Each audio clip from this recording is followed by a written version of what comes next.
All right. Hi. We're back again. I thought I'd get started a little early since I had the time to do so. Today, what we're going to be doing is designing. I guess I'm going to call it a jam box. But next Thursday, I have a little event that I'll be going to where I can bring my modular and jam along with some other people. So I wanted to put together a series of patches, probably this stream and next one, that will be a little different. They're still going to be obviously ambient and all that sort of thing, but it doesn't necessarily, and probably definitely doesn't, want to fall into the realm of being a song or a set or anything like that. What I want is a bunch of different pieces that I can bring in or modify really easily to fit whatever it is that everyone else is doing. So it's sort of like a bit of a different take on a live set. And I mean, I've never really done this before, so we're gonna just see what we come up with. So yeah, and since hopefully many of you saw the video about the TET, if you did not, you should definitely watch it. It's incredible. Be trying to use the TET in as many different ways here as possible. We'll kind of see how things go. I suspect it'll be used as some sort of presets, possibly. We'll see. If I want it to be really flexible, I kind of have to keep it in combo mode, but I don't know. We're going to see where we end up. So, I wanted to start with that sound that we had made a couple streams ago, so like a few weeks ago now. We had gone through a number of different patches, and for some reason, I don't know what happened with my assimilator, even though I saved it, there was only one that actually stuck around. So let's just demo that. That was this sound. Oh, it needs to be, it's already one shot.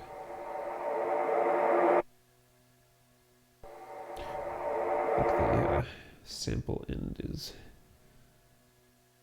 a little bit messed up here. Hang on a second. Yes, it is.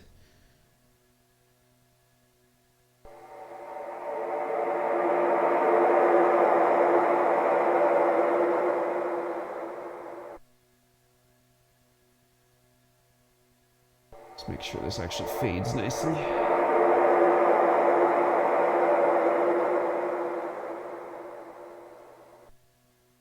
Close, better. Anyway, so that was the only sound for some reason that we maintained from that last session. So I think this was the last one we came up with, so that at least is good, but yeah, weirdness. Anyway, the problem, of course, being that I remember that we took that sound and we dumped it through some other things.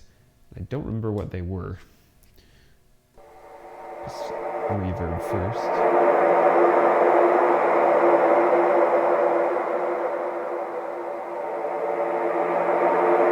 Definitely was the fade in and fade out thing. I do recall that very well. I don't know that we had it going through the 2HP verb. Was it Rainmaker maybe we had it going through? I don't think so.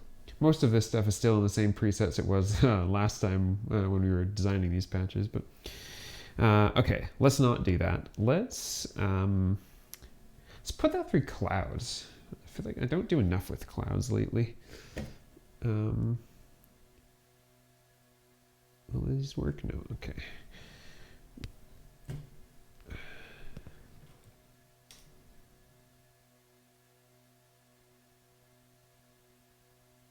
Okie doke. So we won't use the left and right mix outputs so that we can continue to add other samples here. So we'll just go left and right out this way. And then all the way out.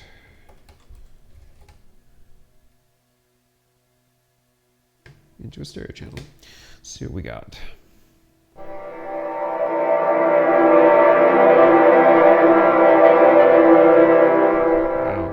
that should change the sound. Oh, we're in the resonator mode, that's why. Sounds like the bow section of Elements might go nicely through Rings Resonator. Yeah, that's also true. It might. This, and considering that this is in Resonator mode in Clouds, I suspect you are very correct. I don't think that this signal was too stereo, so yeah, just out of curiosity, let's just try that. I don't know if we go odd and even here. This could be interesting. Or just blow up. Wow.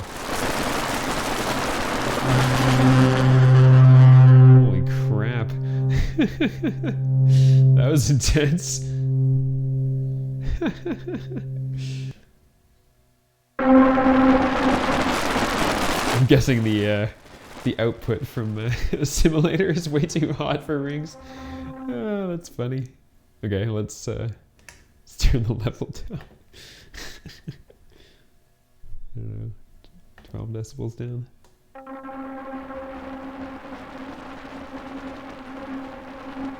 That was intense.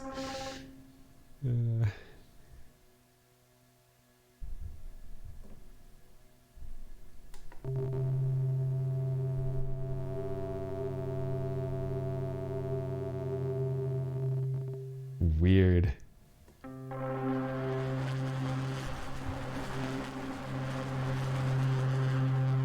It's like the sound that we're sending in is actually triggering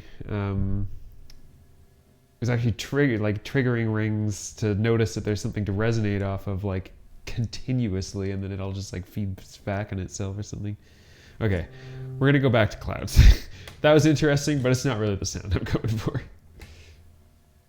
All right, so Clouds with, well, now we can turn the level back up because Clouds can handle it.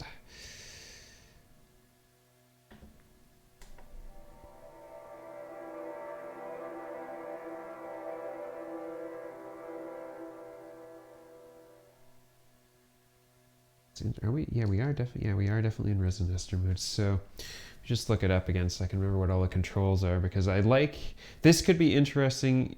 Well, actually, I was going to say this could be interesting because then we can repitch it, but of course we can repitch it with the assimilator. So, let's try some other modes.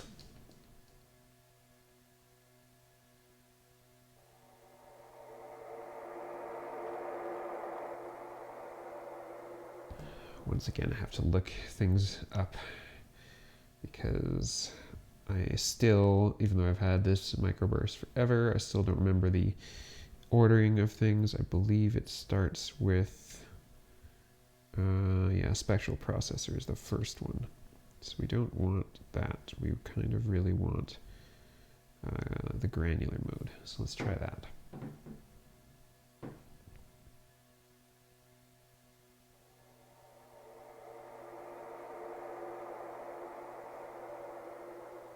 So if we turn it on a bit.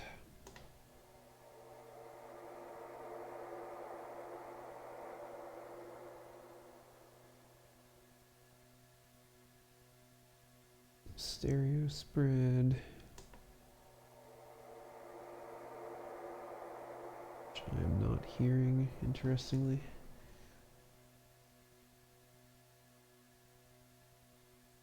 Just make sure I'm right here.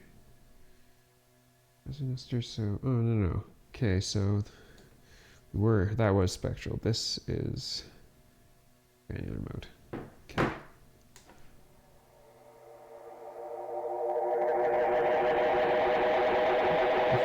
Too much feedback, but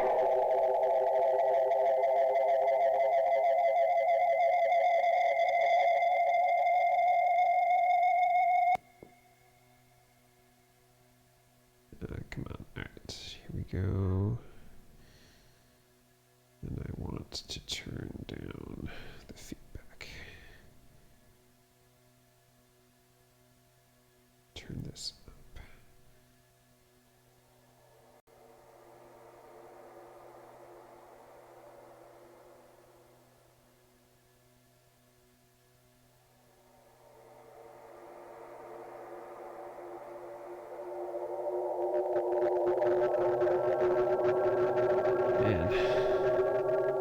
Still have too much feedback.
That was more interesting.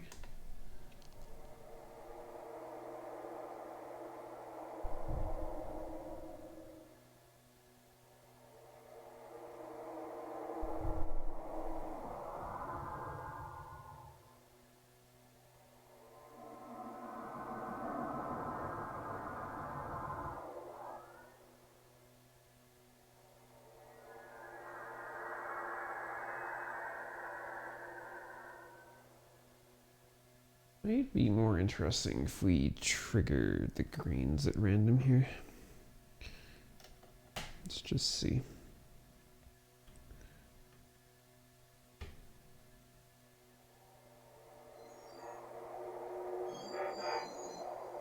Weird. That was not what I was expecting.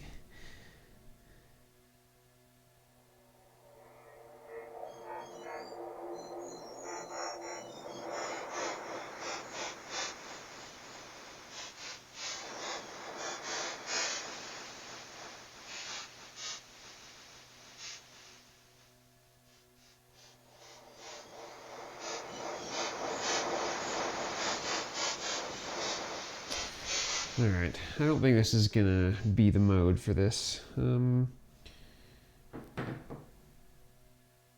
well be that Resonator was the right mode, because, I mean, it did sound good, so...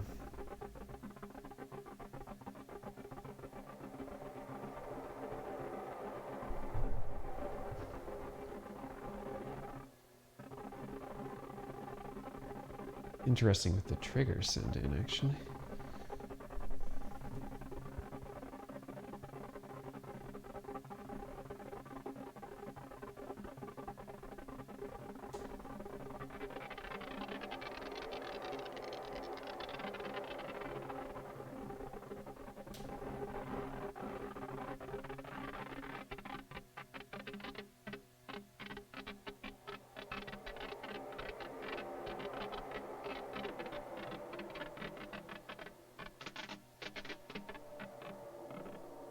This is how we got that chord strum sound last time, as I recall.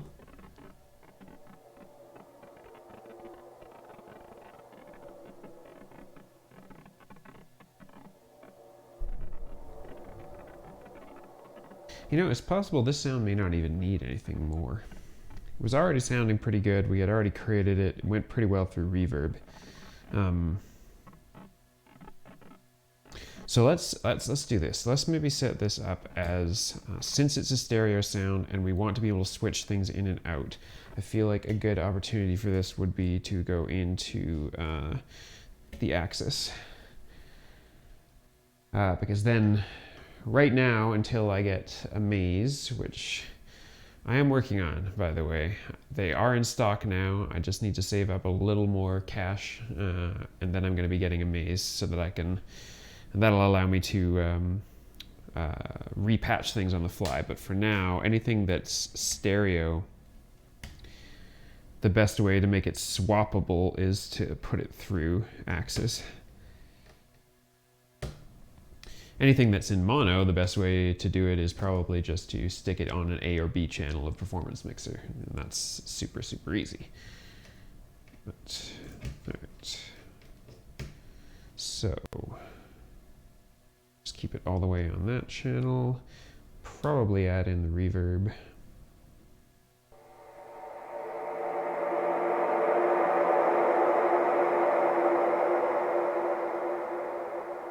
Okay, that's the sound. That will do. We'll leave that one alone. Let's see what else we can make. I do wish that I'd kept that chord sound. That's really too bad. Or not, yeah, the resonator chord sound. I could probably create it again. I'm already in the mode. You just gotta remember exactly how the hell I did it. So we'll just send some trigs in here. And we'll just come out in mono for now.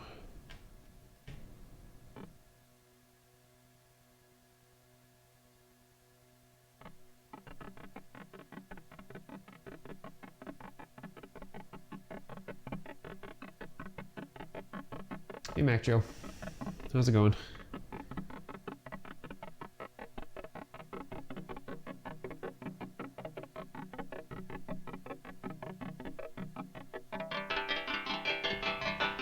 There we go, it's getting closer to what we had before.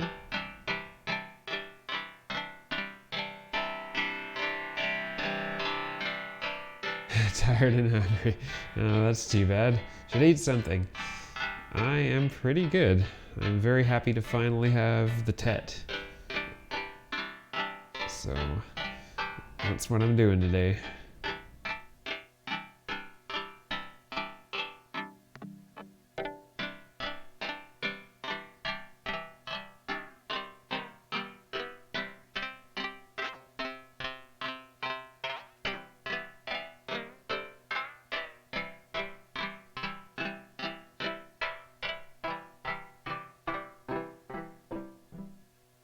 Right, that's filters, I think.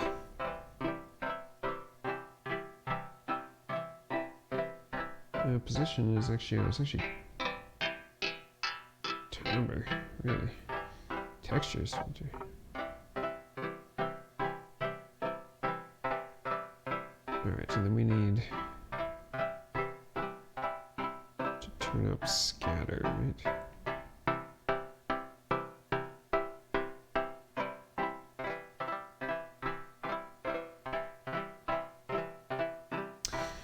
I have this guy right here, the tet. I did a stream on it on Wednesday. You should check out that video, but it's like ridiculously powerful with the tetrapad. This voltage preset storage, sequencing between voltage presets, keyboards playing in key, sequencing those, making sub loopers on top of those. It's nuts. Okay, so we got the scatter. This is harmonics. Don't really want any harmonics right now. We definitely want... No, we don't actually care about stereo, but... Although we do, because otherwise it goes back and forth, right? Weird. Okay, and then the last one is random modulation of comb time. Which we don't want, because that creates a better chord style thing, I think. Oh, sorry, this was random modulation of chord. And this other one is scatter, which we do want.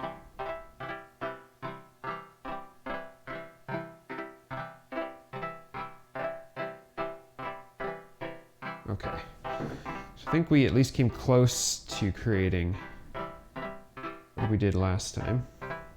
So I'm going to record it again and pray that the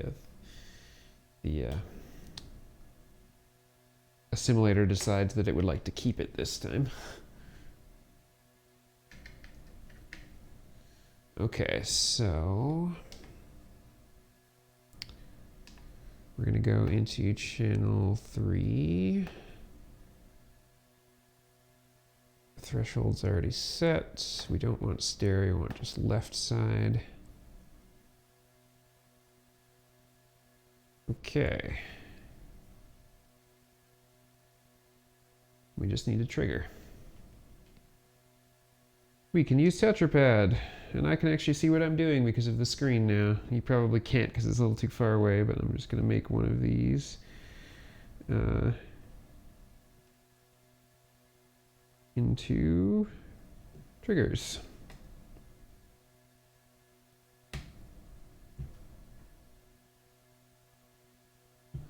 Okay, so we just arm the sampling.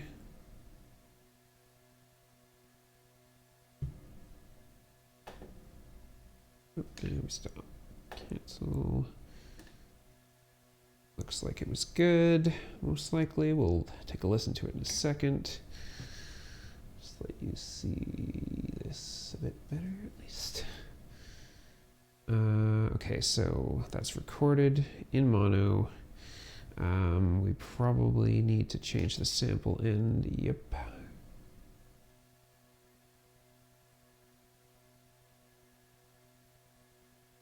Let's just grab this out in mono real quick so we can make sure that it did sound appropriate. Yep, okay. Before we do anything else,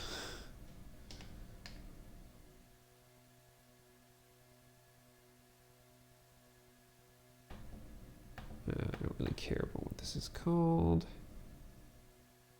It's better really actually be saved. I'll be mad if it's not. Okay, so we got two sounds now. That one I'm thinking would be suitable, suited to some delay. So we've already got this.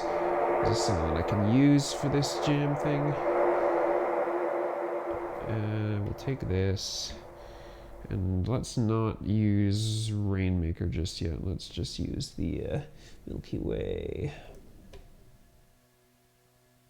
This doesn't need to be a stereo delay. I think we're in reverby mode right now, so trigger needs to go. This needs to go.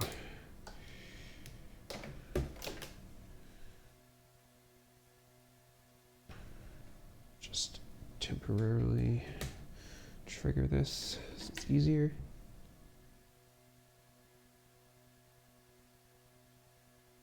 Or not. What's going on?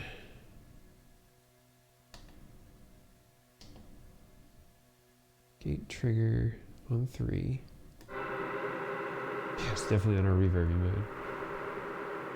At what point does this stream switch from music and performing arts to science and technology? Yeah, it's pretty true. This is very, modular is very sciencey and almost like programming in a way sometimes, and you know, electronics sometimes, and that's why I love it. It combines a whole lot of things that I like.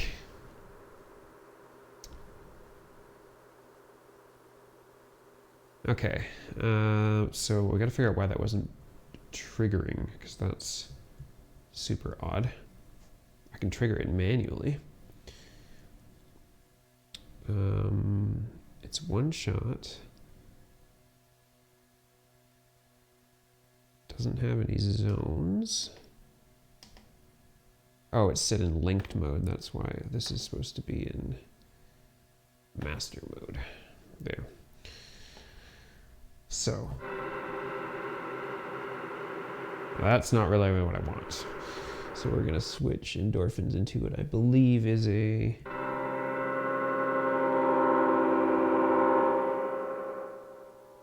delay mode.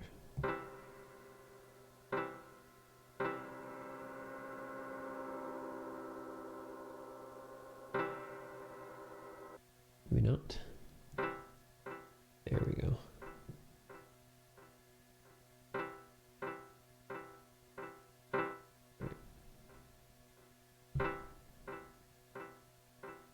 We'll maybe make it a little.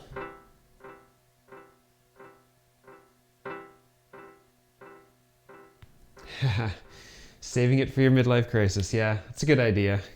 I mean, buying a used car or a modular, the expense is about the same. A nice used car. I'm just gonna grab the instruction manual for this real quick. The Milky Way. Just to see about what mode exactly we're in again.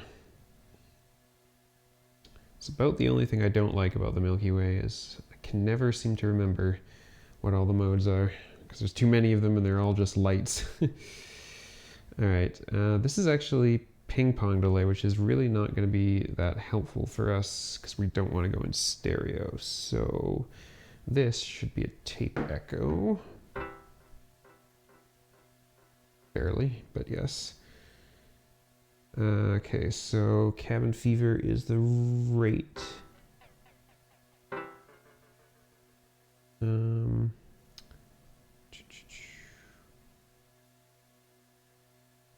Secondary is divider for incoming clock. We're going to do that.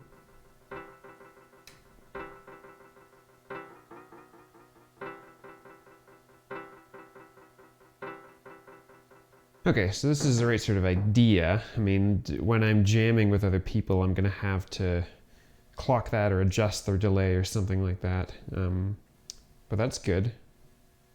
What does this sound like with some reverb on it? I don't think it's actually enough signal to give it. Maybe I might have turned down the level on channel 3. No, I didn't. I left it as is. Okay.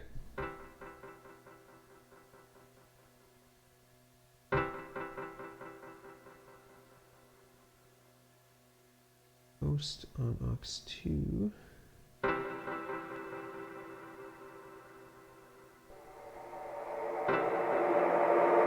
And these two sounds don't necessarily go together, but that's not what I'm going for here. I don't want a cohesive song. I want a toolbox of things that I can try.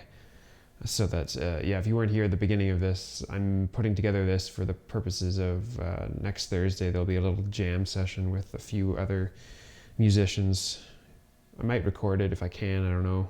We'll see. But yeah, I want to design something specifically for jamming when I don't know what they're bringing. I don't know who the other people are. I don't know what their style is. So the more options that I have, like pre-patched and available to contribute with, the better. They don't all have to go together necessarily. They just have to be interesting. So I'm good with that being an interesting sound.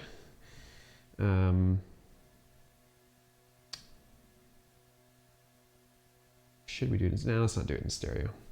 It's probably fine. Okay. Other things.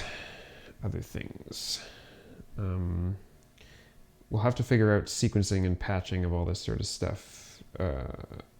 Sorry, just not sequencing and patching. Sequencing of this stuff for a later period. Actually, why don't we do that now? Why don't we do that now? Because we're going to need to...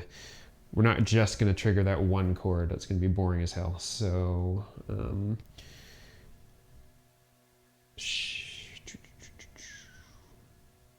let's just try Tetrapad as a little sequencer. Why not? Since we haven't done it before, other than on the last little demo stream. So we're going to go into notes mode in Tetrapad. If you didn't see any other stream, when you put it into notes mode, it gives you a keyboard with as many as 16 keys. It also outputs the note you're playing plus a up to 4-note chord on top of it in CV. You get pressure out, you get position on the pad out, which is that green light on 5. Here, I'll just... green light on 5. You get pressure, which is the light on 6. You get a gate, and you get... or a trigger, and you get a gate. All of this out, and then there's 2 other outs you can configure too. And then you can sequence this whole thing, so... Telharmonic and hidden behavior mode. Which one do you want? Do you want the analog shift register, or do you want that crazy, constantly increasing tone mode?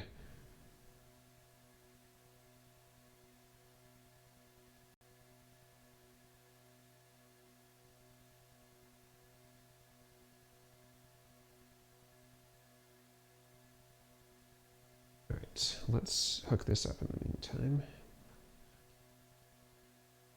Shift register one. Yeah, sure. I've done quite a few patches with that shift register mode, but we could definitely incorporate something like that into this. So once I'm done getting a sequence together for this, then we'll give that a shot.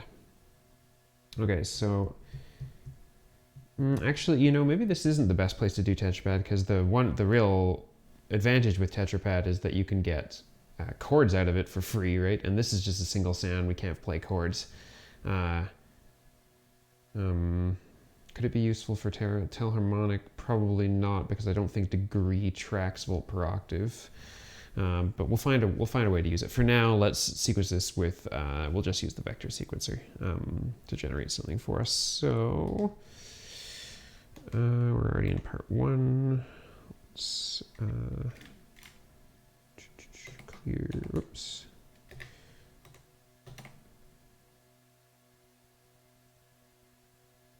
Good, we cleared the part. We're going to make sure that we're just in. I'm going to stay in C major, just because I don't know what other people are going to be doing, and that's like the most obvious one for people to be doing, at least. We need global C major. Okay, we're still in C major. Good. Okay, so we'll take a pitch. Probably don't need ones this long anymore, these cables.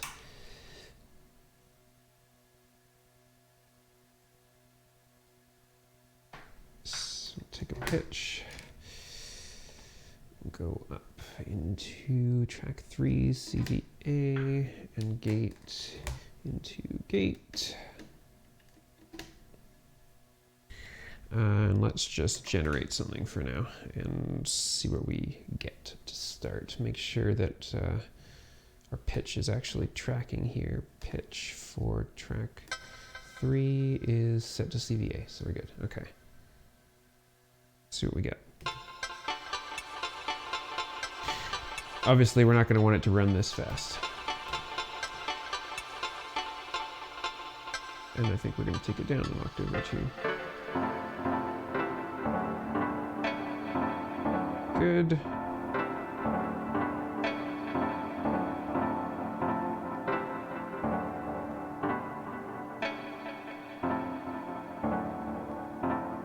So I'm thinking that most likely I should clock the delay from this as well.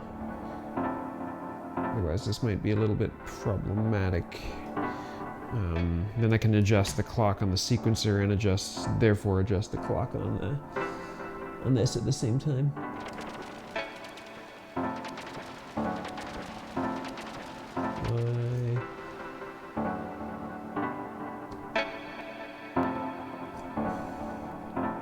Why are you not doing what I want you to do?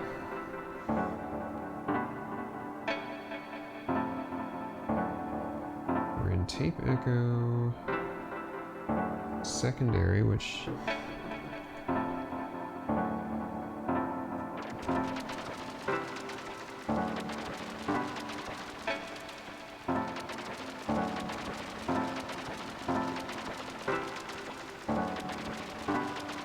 why?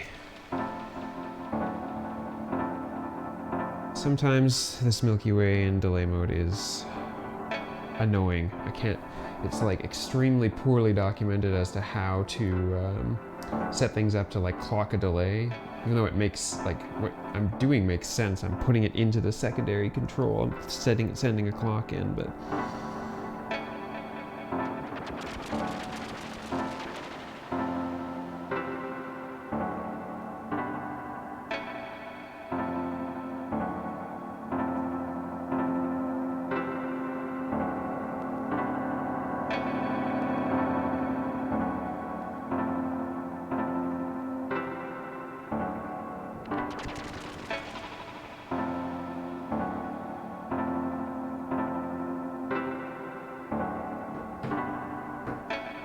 still not sure it's actually doing the clock dividing it's supposed to do. This is supposed to be now a clock divider. And it definitely is not.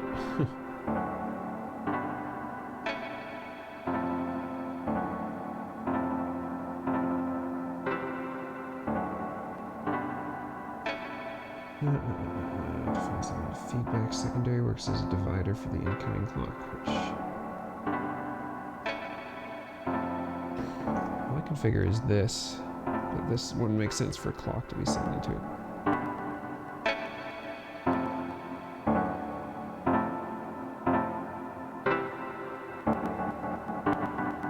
It's definitely not that.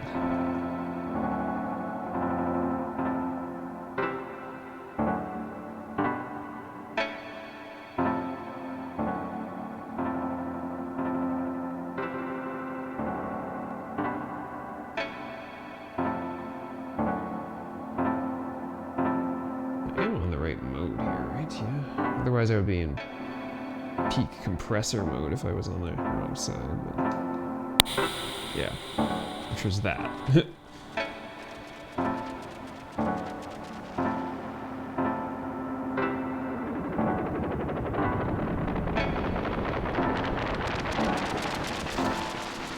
What the hell? Okay, we're gonna put the clock through through PAMs, as we sometimes do, to be able to divide it.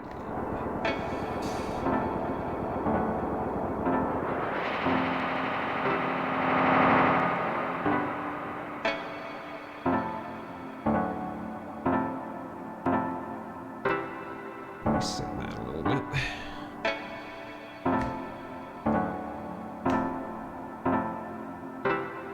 Just take a really slow clock and then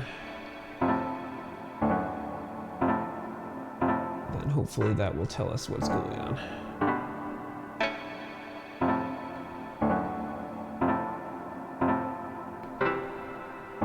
A relatively slow clock anyway.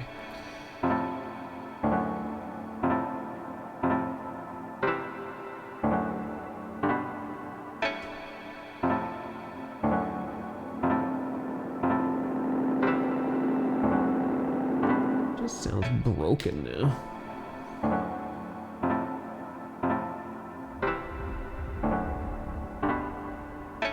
There's a way of resetting this. Let's just do that.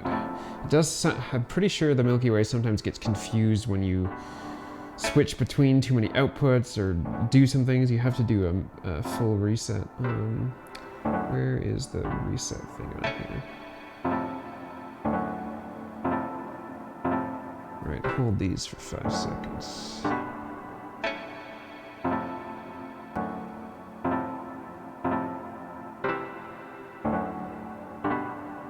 Okay, hopefully that means we're reset here.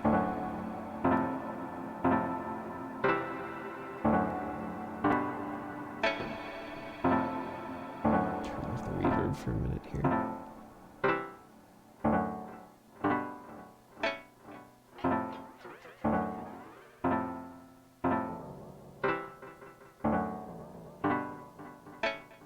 Okay, that's sounding more normal. This is still sounding broken as hell.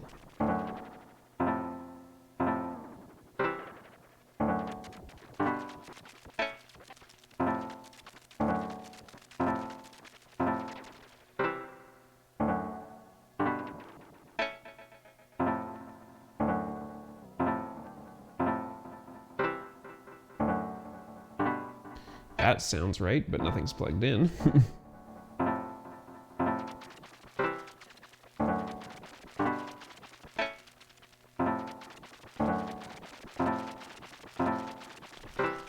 Why do you hate me so much, module?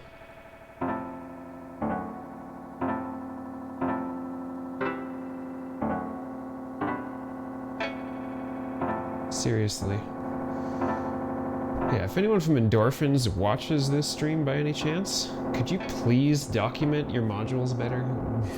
Or like tell me what I'm doing wrong? This is not the first time I've had this problem. I usually figure it out, but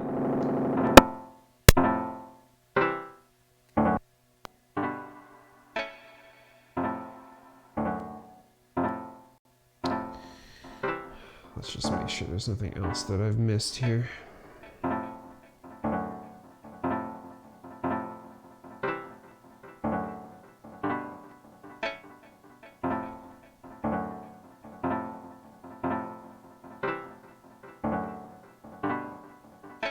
There's a good possibility we might just be skipping this module. There's also a good possibility if this level of frustration happens again, I might be selling this module.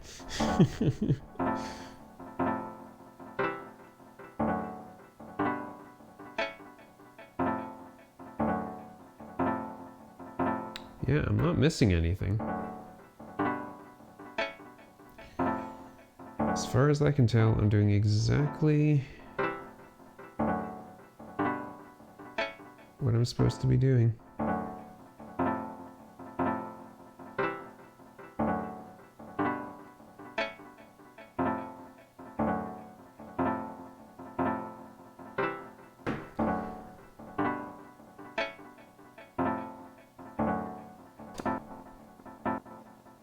It's just gonna affect CV volume, of course.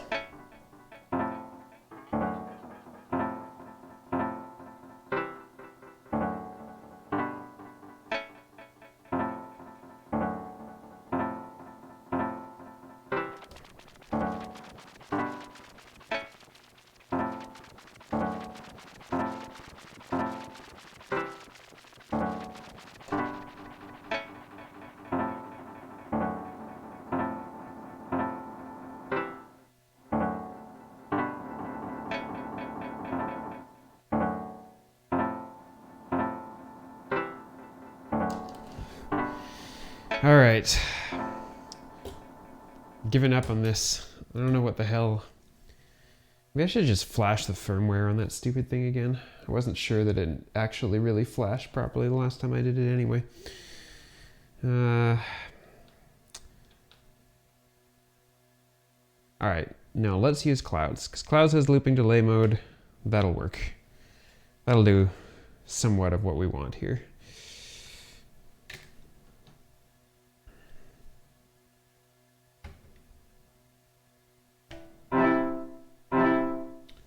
Obviously, we don't want resonator mode.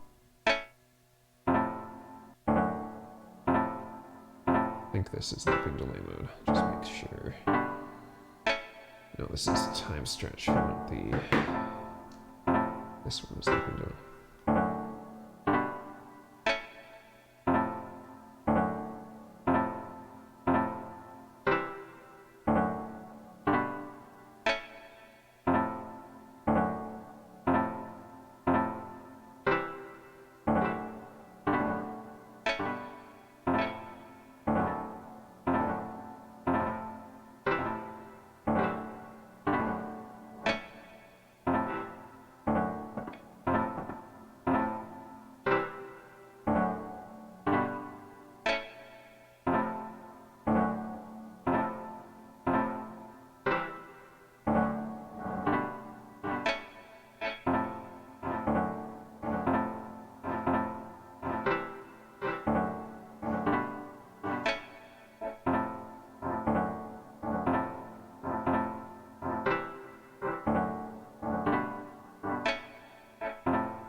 Now, the only problem here is that I don't know that I can actually clock this accurately, really.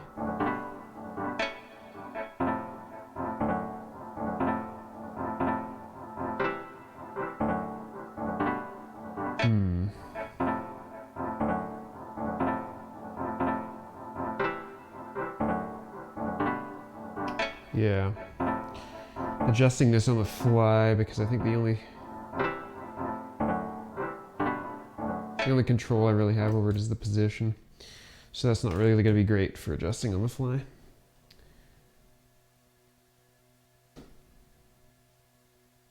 Really wish I could figure out what the heck is wrong with that Milky Way.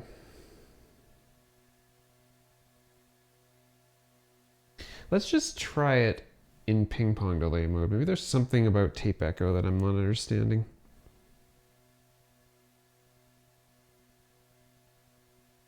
Spring reverb. This should be ping pong delay.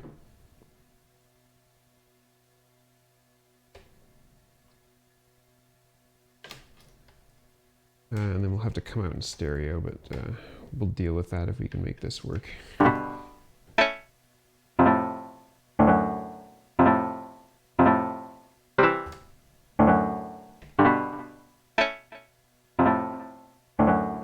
Alright, so for ping pong delay, it's supposed to be cabin fever is feedback.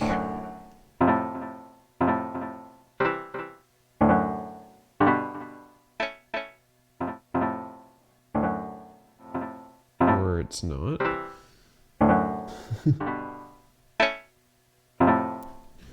Just gonna see for a second, makes it easier to see this. Alright. We should be in ping pong delay. Kevin. Either is the amount of delay repeats. Okay, this is just dry wet, yeah.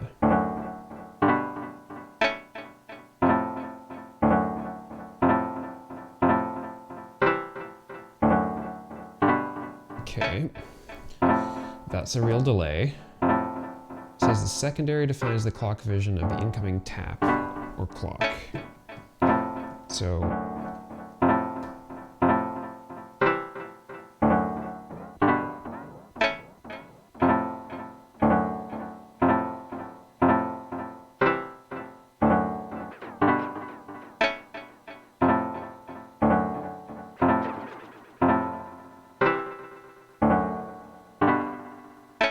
there must be something inherently that I'm not understanding about the tech delay mode, because it,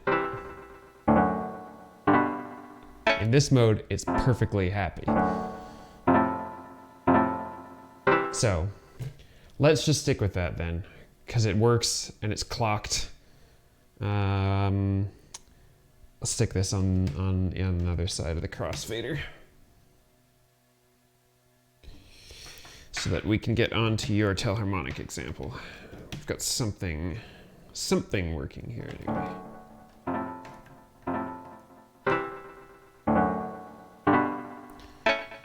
That sequence probably needs some work too, but we'll deal with that later.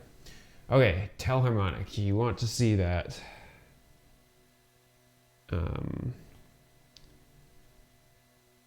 in its special mode, one of them anyway, which is the analog shift register mode. For those of you that don't know, the analog shift register mode in Telharmonic is basically, so Telharmonic has 3 voices at once that it usually uses to make chords.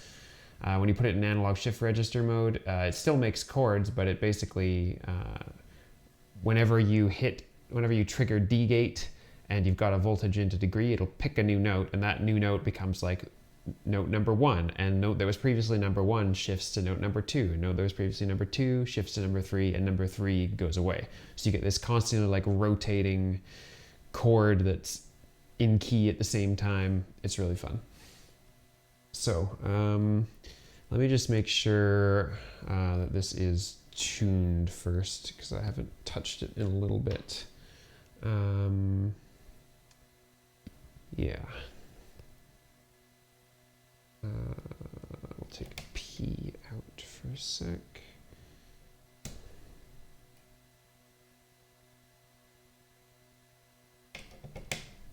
Just melt it off so that we can hear it too. Always helps for tuning, even though it's nice to have an actual tune.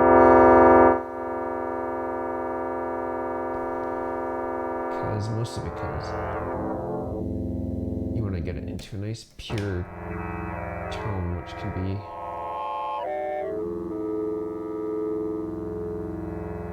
be hard to find with Telharmonic, to be honest.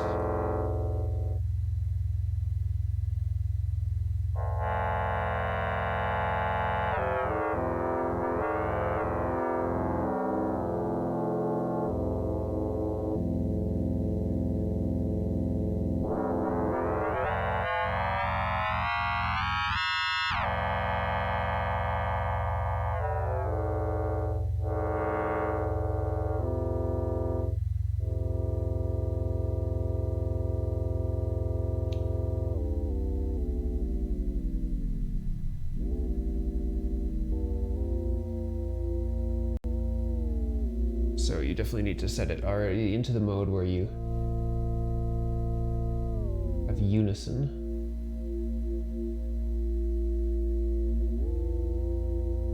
I don't remember exactly what it is, so we're gonna have to do this by ear.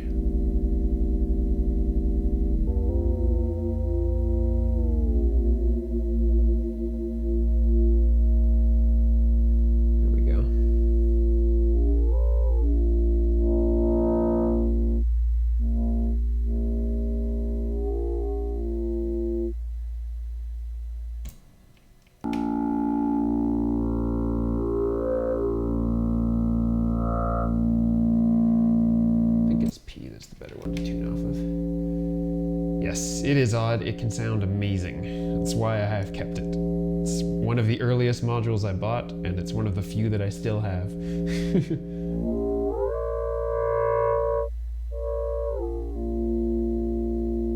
we're gonna go with that. I think that should be relatively stable for Distinct to pick up on here. Let's see. Somewhat.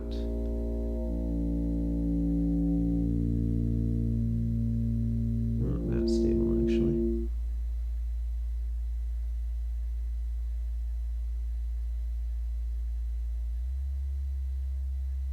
Now, the one problem with tuning Telharmonic is the only thing you have is this tonic knob, and it's insanely sensitive. I think we're in tune now. Sounds pretty close to a C. If I ever considered a Chemi's Castle, yes, but it's huge. I don't have the rack space for it.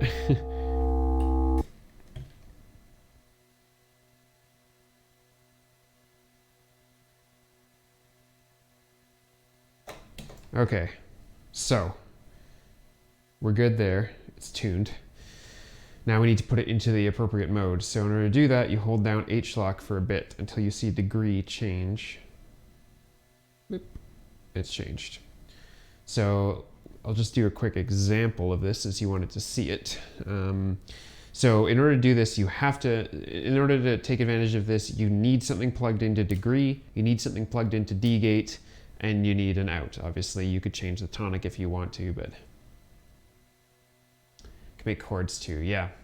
Actually, you know, the thing that I saw recently that's really interested me because it's 4HP chainsaw technologies or something like that, made like it's called the Acid Rain or something along those lines. DivKid did a video on it relatively recently, and it's 4HP super saws, but you have voltage per octave control over 3 separate voices in it, which is really in 4HP is kind of insane. Okay, so what I usually do with Telharmonic is take the H and P outs and mix them. That's why I have this little 2HP mixer right beside it, because I like both of them. I think they both sound really good. So come out of the mix.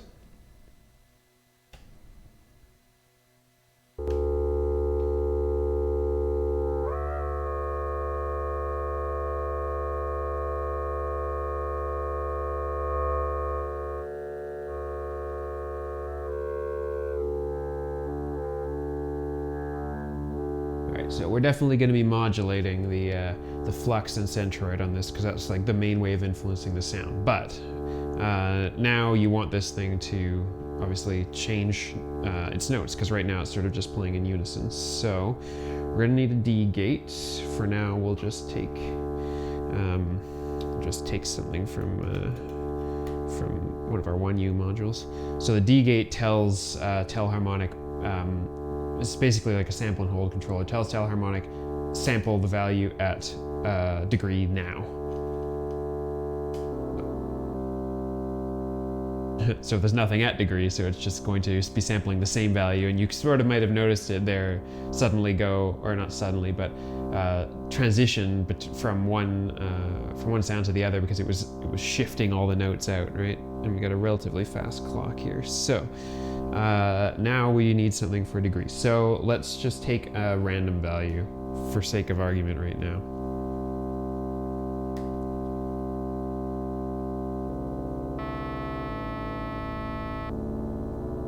Quite a range in this right now, and we need to change the interval.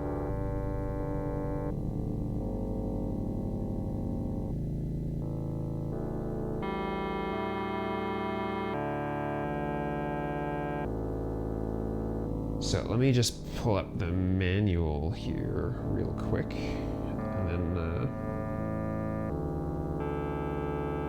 so one thing that you need to know with this is the settings for interval. Mostly for interval with this. Degree, I believe, is not as important, unless you want to influence it up, which we may want to do in this case.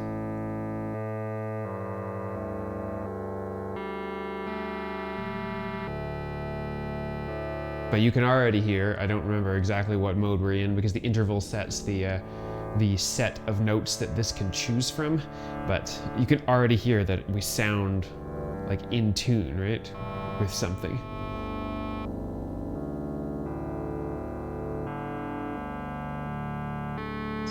So let me just grab the mode here for this.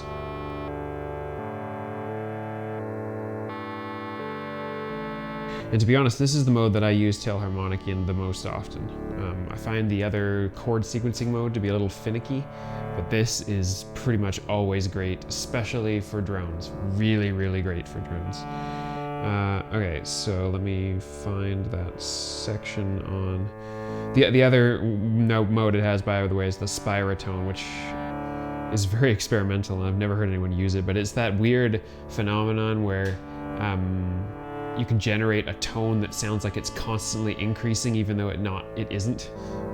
It's very interesting. Anyway, so, all right, shift register, where is it?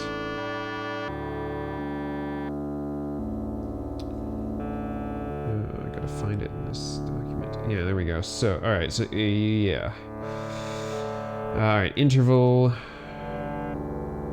Starts from fully counterclockwise, so this is in suspended chord right now. This is now minor triad. There's major triad.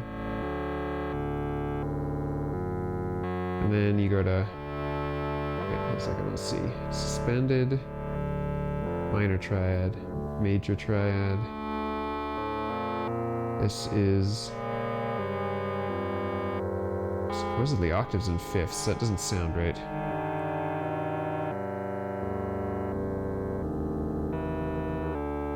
This is octaves only, for sure.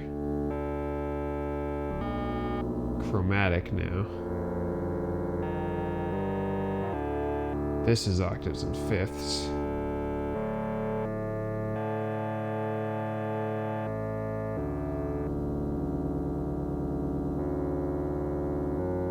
That should be major triad. That's minor triad. And that's suspended. Yeah, right. It is kind of ironic that they called it hidden behavior. I agree with you. I mean, the other one is useful, but it's like you've got the default mode of Telharmonic. The only problem I have with it is that you're not like to sequence the chord changes. You need to like attenuate some sort of voltage going in there to a specific range to hit the exact chords that you want. And it's just like it sort of works, but like I guess if you stay away from those chords that are like I don't know a huge amount about music theory, but I know there's some chords that are like more or less dissonant with the scale that you're in. If you stay away from those, you'd probably be okay. But again, in order to do that, you have to limit your CV range. So okay, so let's do something like this with let's make a drone out of this because it always does sound good. Let's put this through QPass. Give it some more movement. We'll go into the other side of one of the access inputs here. We'll try smile pass both sides for now. Might change that, but. So now we actually have, we have that original sound and we have this here.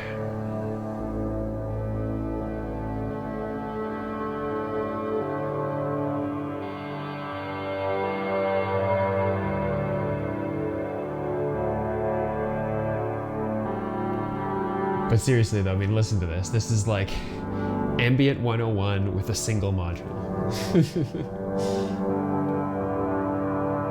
Nicodemus of it shifts your interest towards the quadnic. I've never heard of that. Quadnic. Oh, that's Boomstar Modular, is it? Or no, Studio Electronics. There's two different things called quadnic. There must be a... Well, it's pretty small. 4 digital oscillators.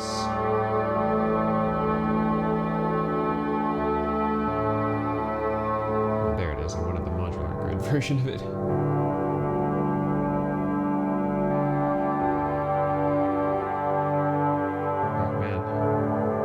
Just me, but I've noticed this today, but modular grid is really slow today for some reason. 64 waveforms, 7 processing modes, including phase distortion, wave sequencing, dedicated volt per octave. You can switch all 4 oscillators into a preset chord formation. Yeah, I guess the difference, I think that what Telharmonic wanted to go with was that, because the impression that I get from this is that, so you pick a chord formation, you pick major, and now you're sequencing a bunch of like root notes into it. So you play like C major, D major, E major, etc. But like not all the major chords are in the scale, right? At some point there's a augmented chord in there somewhere, or a minor chord somewhere in there, something like that makes it up. So with Telharmonic, they wanted it to be that like you pick the key that you want to be in, and any chord that it picks will be part of that key. So yeah. All right, so the obvious thing to do with this now is going to be to modulate the hell out of flux and centroid and the Q-pass frequency and Q-pass rotate left and right, and just to make it move all over the place. So for that, because this is an interesting sound, let's use TET. So instead of being in the note mode, we'll do voltages mode. Or should we be in combo mode? So, process CV, yeah, I don't know. Right? Yes, it is. So, voltage mode lets you have a bunch of up to 16 banks of 8 voltages. I don't know that we would necessarily need that much. Maybe, maybe not. What I kind of want to make is a shifting sequence. We could maybe do this with planar instead. We won't necessarily be in time to anything with planar, but I don't know that we necessarily want it to be in time with anything. So let's do that. To do that, what shall we do?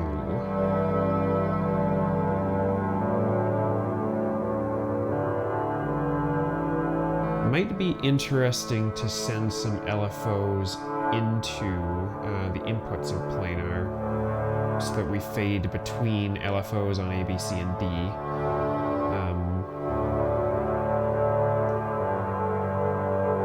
Let's just try that. We'll get a couple of LFOs going from Pam's new workout here.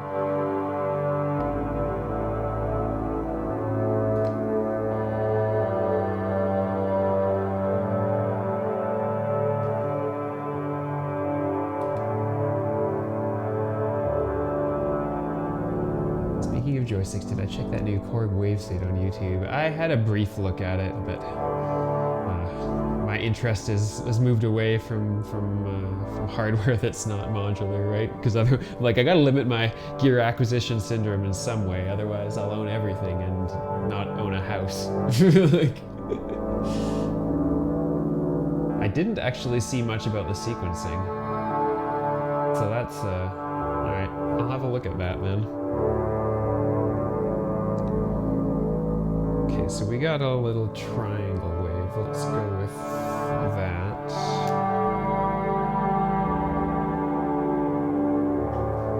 Send that over here. Over to planar's A input. And let's just make sure this does what we think it does. So if we come out on A, we'll send that into frequency line here.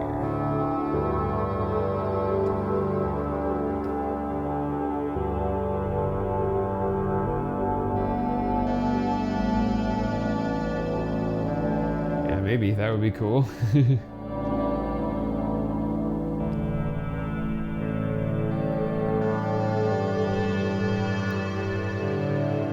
this a little bit faster so I can hear it a little better.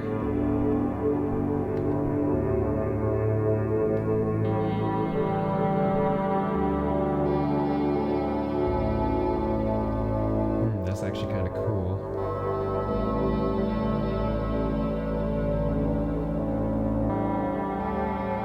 Okay, I like that.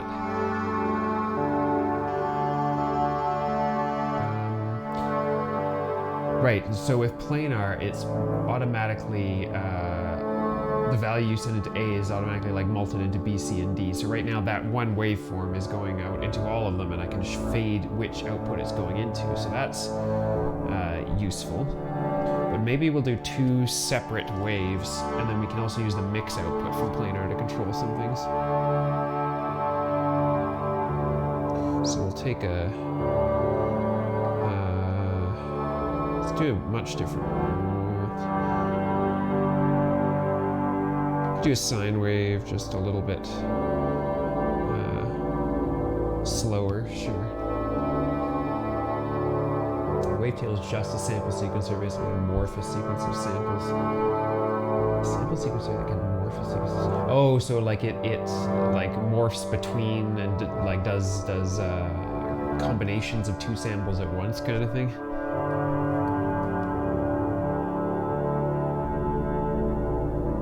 So let's just C. Let's take C. And put that into, I don't know, centroid.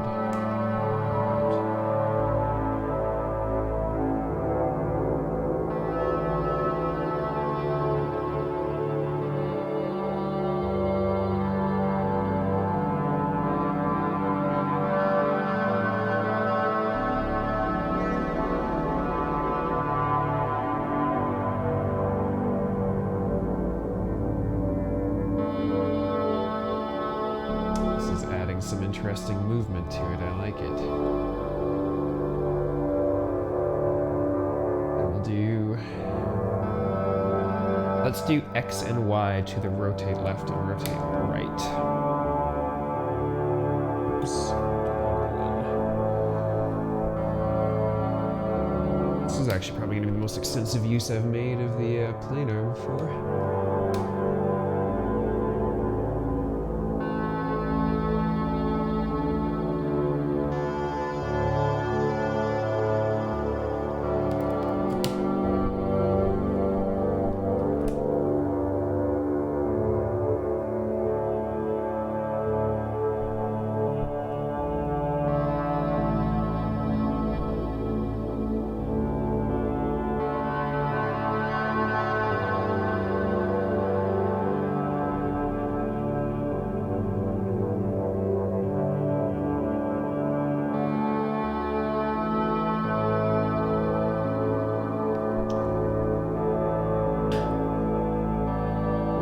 Between a sequence of samples, it could be anything like a kick drum wave shape. So the samples for those sequencers, which you morph the choice.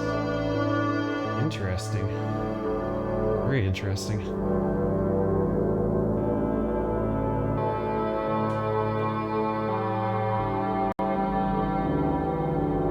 Let's take a B into maybe frequency 2.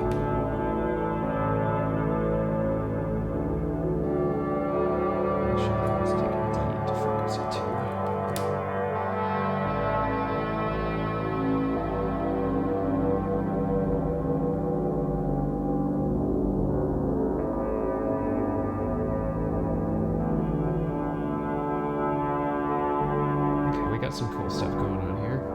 Let's maybe take the mix, or well, let's take B. Take B into flux control here.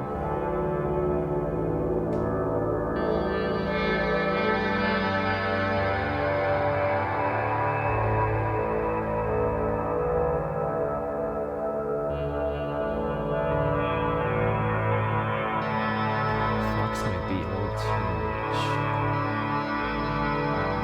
say like the old 80s wave stations, because they really want to kind of synth, like kind of groove box synth, and like, duh, interesting.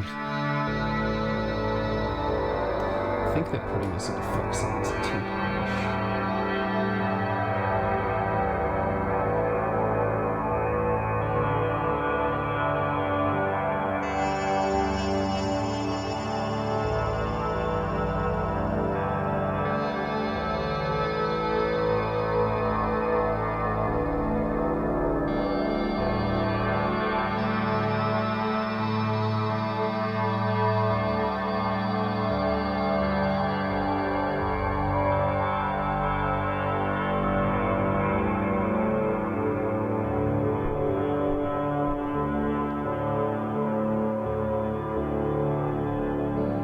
We got some interesting, very interesting modulation going on here, which I like. Modulating the flux was a little bit too much. We're still in suspended chord. Maybe we should go to the minor.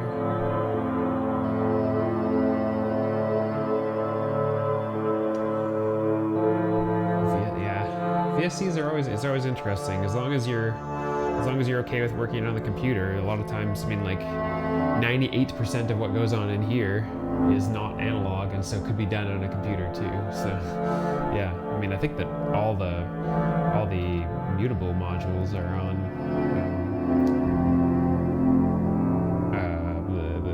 what's that one, that VCV rack? Yeah.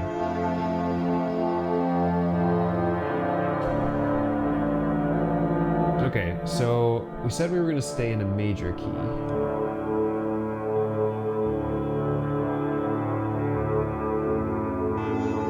So let's stick like that.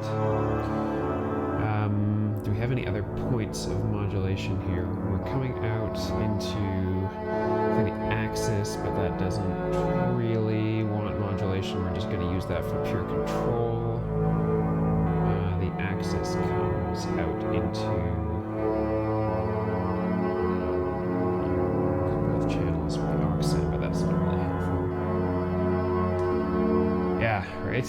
It does. Analog, though interesting, is, I don't know. To me, a lot of times it's more of a pain in the ass just because, like, it falls out of tune or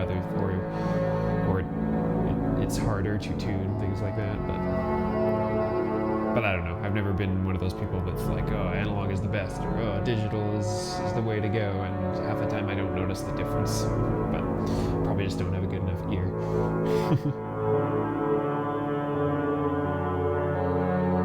All right, so this is good.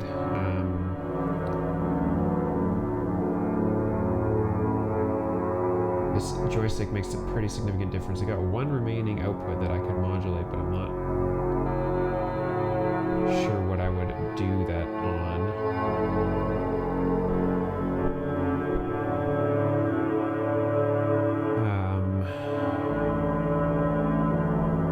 The only thing I could use it is to modulate the amount of degree, but that's not, I don't know, that's not really useful.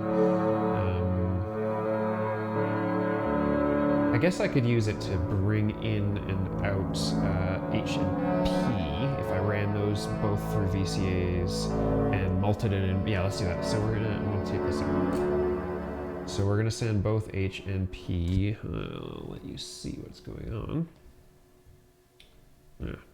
Easier to see it here. Maybe not. It's all behind my stuff, but there's a VCA up here. We're gonna send H and P out from the Telharmonic into a VCA, and then back into our mixer with the purpose of make the sequence more chaotic, like introducing swing sort of. Yeah, I totally could. I will do something like that as soon as I'm done this next idea I have, because right now it's just coming from a very constant clock. Okay, so through the VCAs, and then we're going to take the output of B.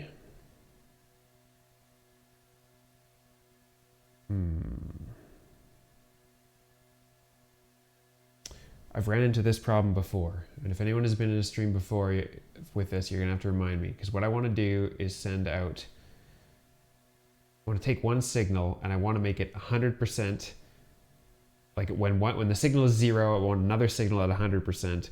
When the signal I'm sending is 100%, I want that other signal at 0. So you can sort of crossfade, right?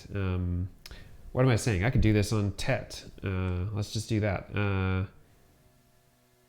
Or can I? Maybe I can. So in combo mode on TET, jeez, stupid camera.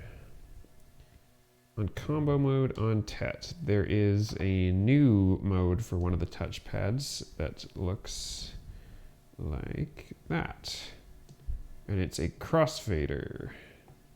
So you can see light, maybe you can see lights 1 and 2 crossfading like this. So that's sort of what I need. Sort of what I need. No, I'm really, that's Mac Joe, that's the whole reason that I'm streaming, is because I want to be able to interact with other people. If I was like really nose to the grindstone and wanted to concentrate and get a whole bunch of music done, then I probably wouldn't be streaming. I want to help people learn more. I want to, have interesting conversations, because I don't have anyone very well. I have only maybe a couple people here that I know of that do anything modular. So it's easier to find people this way. Okay, so I got to think about, is this going to do what I want? I have this signal that's coming out on B.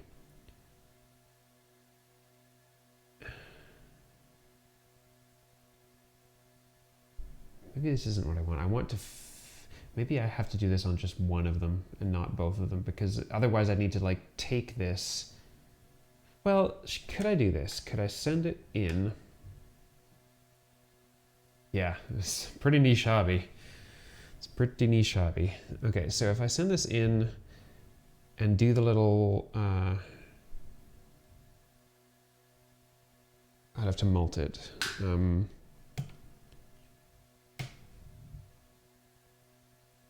So I should be able to watch this on the VCA lights. So that's the beginning of what I want. So one of them is doing that. Or, oh, the only problem is, of course, that it's going to go to 0 when I move. Let's just see if my inversion idea was going to work at least. So they alternate. That was kind of what I was looking for. No, because it's just a negative. Yeah, all right. This is not going to be what I want.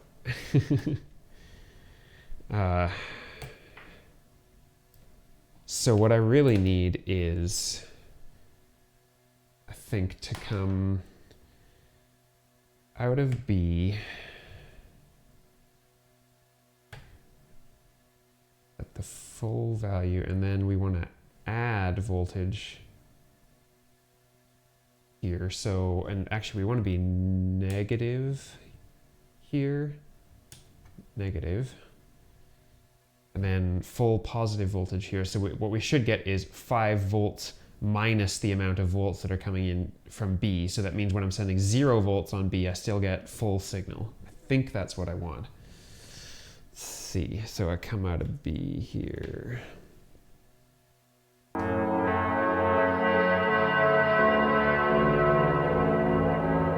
Yeah, that's more like what I want. So by default, the VCA is completely fully open. If I go into B territory, then it starts modulating it a bit.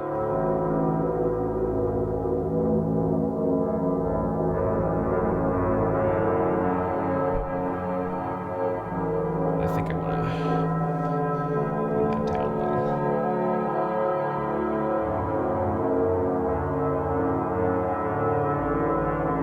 It's both VCA A and VCA B right now. I might not want that. Let's split it just into B so that we... to send it into both in some way, otherwise I don't get one. If I invert this, maybe this will work, hang on.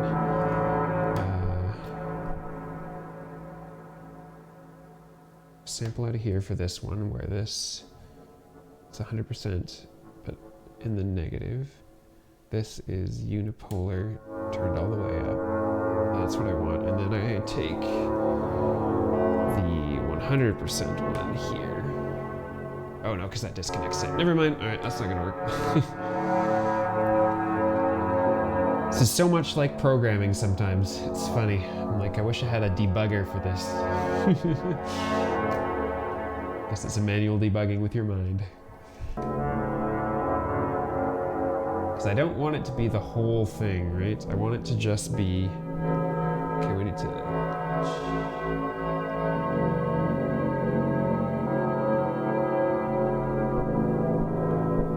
3D joystick. No, like it has a Z-axis? Do you like push it in and pull it out or something?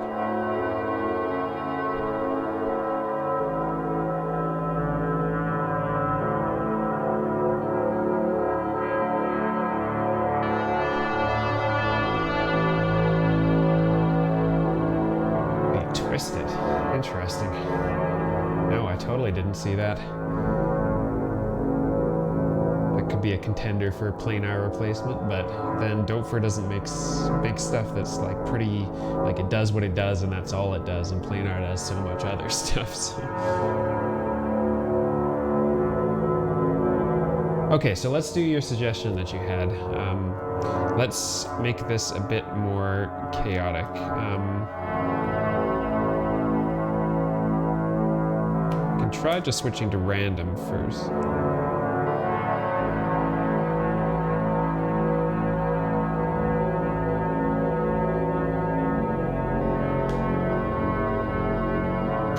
There's a push button that triggers on this too.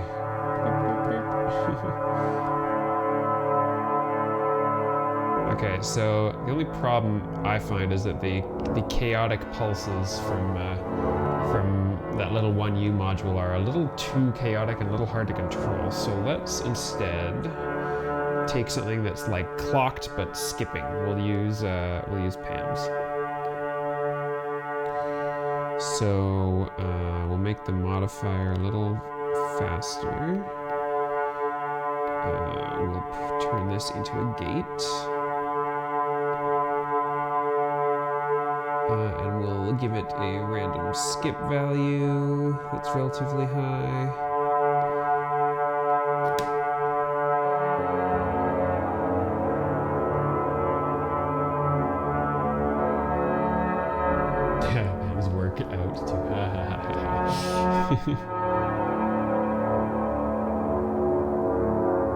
Alright, so now it's a little more random. It might be a little too fast, I'm feeling like.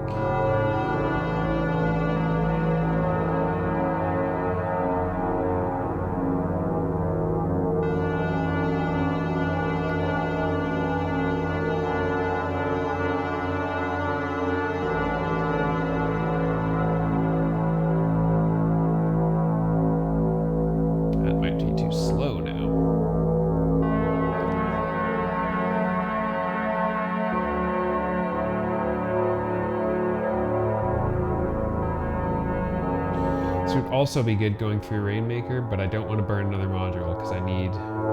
Well, we could actually go through dual looping delay. Let's do that. In clouds. Not dual looping, that's a whole other module. Looping delay mode in clouds.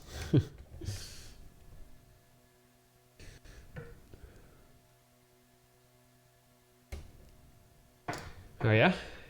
Similar sort of idea, but I mean, obviously not with Telharmonic, but yeah. Marbles is nice for that kind of thing.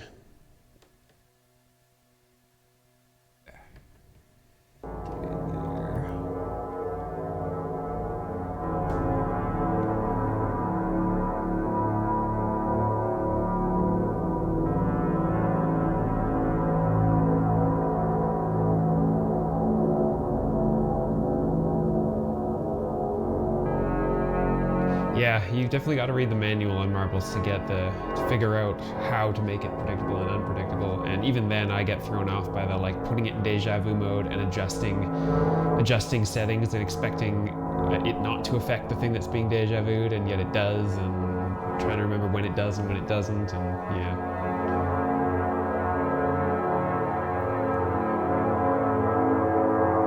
I'm going to try, well, no, I think I want to leave this reverb on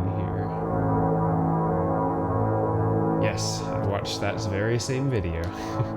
DevKid does an amazing job with that stuff. I used to do all those tutorials, but I realized that I absolutely despise editing video, and so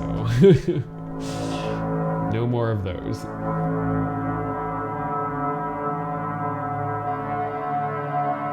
Okay, so let's just make sure we're in what I think we're in, which is that one. Yes, so diffusion is density.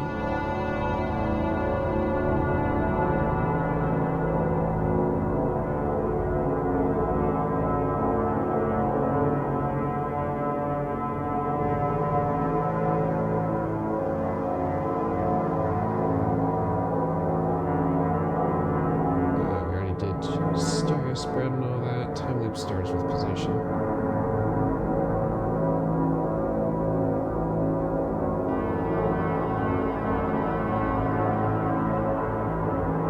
Might be interesting to put the mix of planar into position.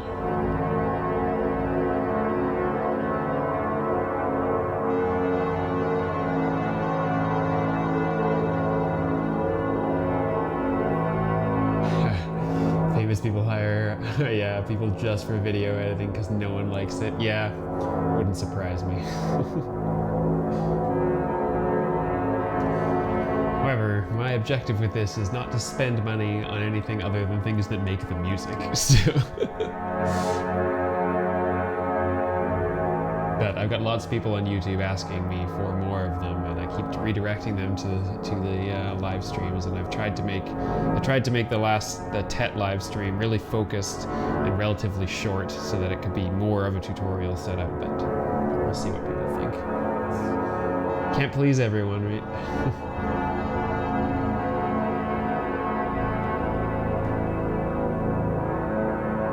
So I'm going to experiment with this. Let's try throwing the mix, which, as I understand it, should be the mixture of all the outputs somehow. We'll send that into the position.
As much influence as I would have thought it would.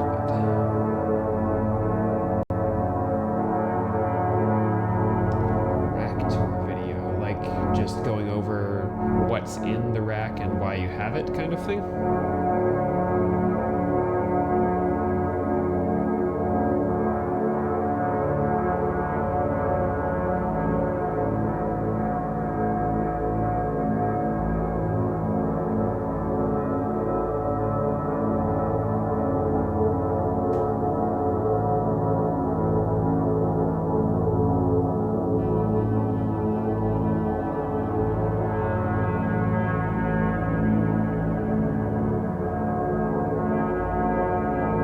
That could be interesting. That'd be something that I might do. My main problem is, like, if I have to write, I mean, what I was doing for my previous modular video tutorial things was, like, I was writing up a script, I was recording it. If I screwed up words, I re-recorded things or had to, like, edit in. Well, actually, the big problem is that when you're recording something like that, you can't just, like, do cuts to edit things. You kind of have to do it in one shot, because if you cut, then the the sound you're playing cuts and it sounds like crap, right? So you kind of have to do it in one shot. But if I did a rack tour thing, yeah, if that's a popular thing, I could definitely do something like that, because then I don't really have to write a script. If I mess it up, it'll just be more like a live stream, really, but without people around. And I guess I could record it in 2 parts too, because I could do this and then I could do this. So yeah, I'll think about that.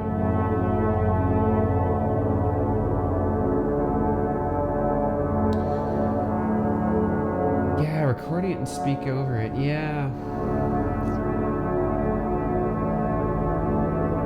That's a good point, actually. I'll give that some more thought. Because, I mean, people on YouTube, those are my most popular videos by far, are the 2 tutorials I ever did, like by a long shot. So if I could find a way of doing that without it being mind-numbing, endless editing and that kind of crap, then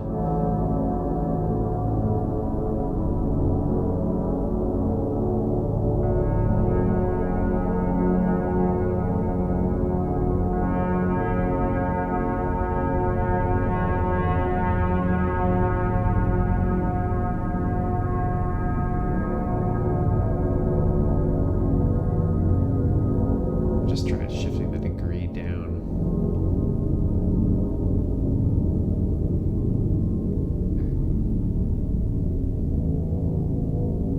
It would be interesting to slowly turn the degree up as a show or something goes on, because it starts introducing more higher notes. Let's just record something into planar too, and we'll get that playing back.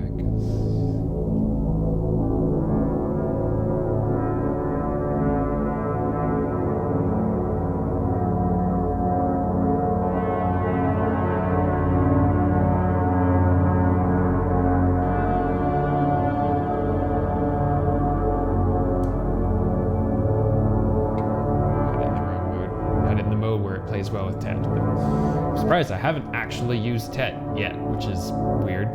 Usually by now I totally would have, but okay, so we do have some good sounds running in here. We've got that one.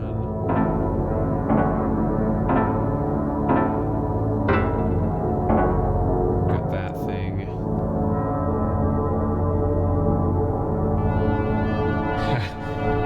Yeah, definitely. Please do send that. I'll have a look at it. Get some examples.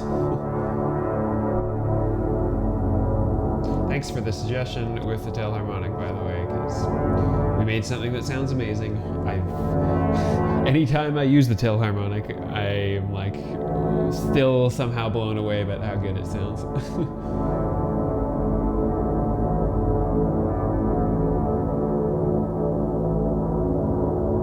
Thanks, Mac.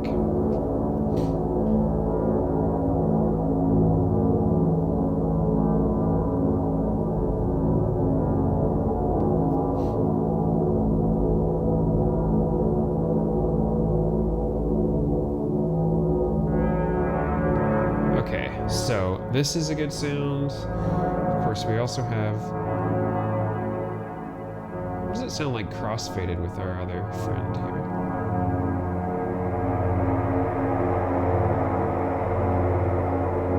Pretty good, actually.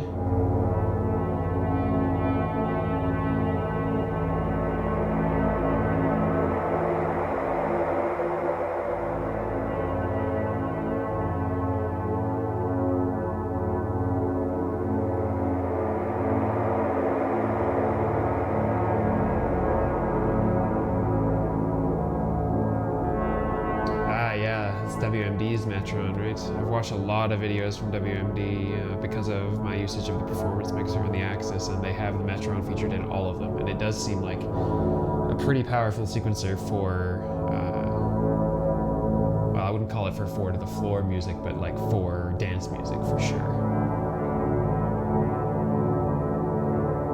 Alright, so those things work together quite well. Let's start on another sound. Leave this one going until we can decide what we're going to do here. So, let's see. haven't I used in a while for things?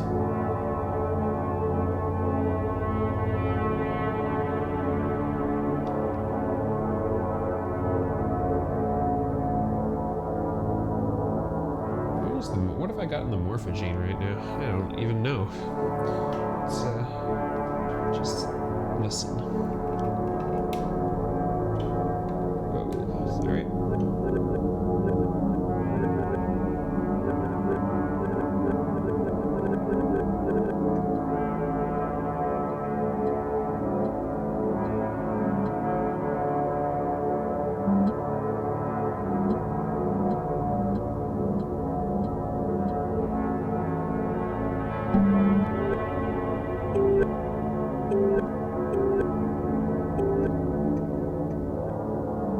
Hey there, Forrestine. How's it going?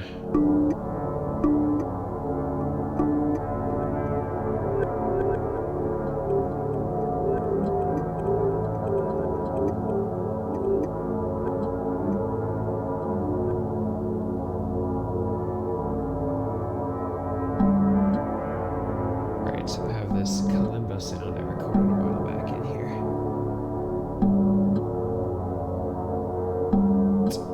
Easy to make something good with a morphogene. Just turn up morph, turn down gene size, or turn up gene size.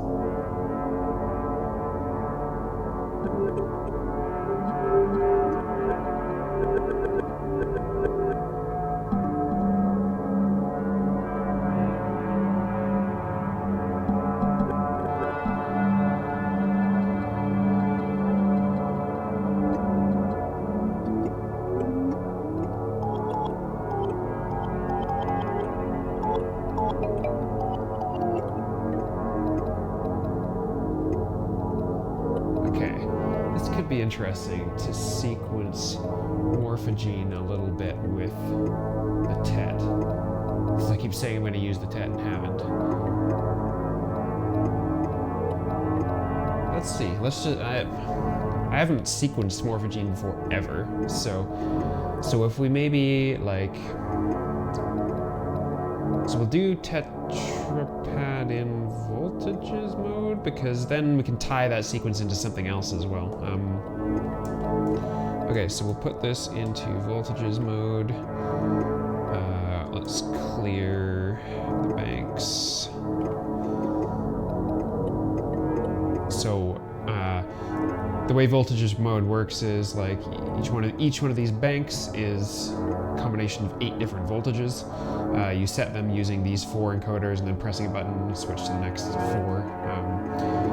So I'm thinking that we're going to want voltages that go into not organize, slide to some degree, gene size, and morph. So those are 3 that I can think of.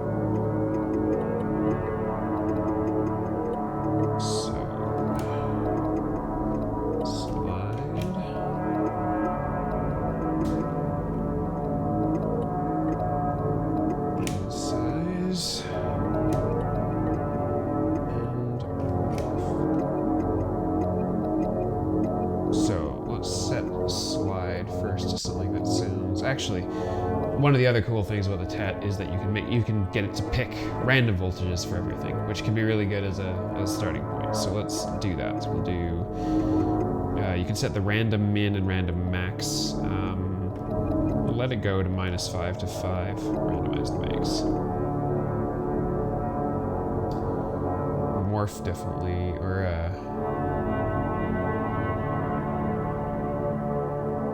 this makes the gene size really large. Morph is up quite high. Slide.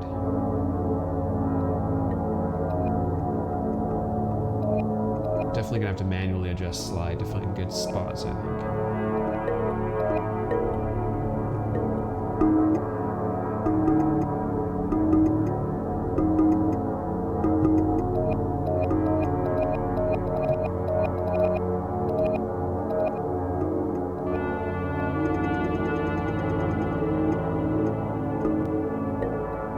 All these voltages have chosen something different. The other thing I should totally do is vary speed.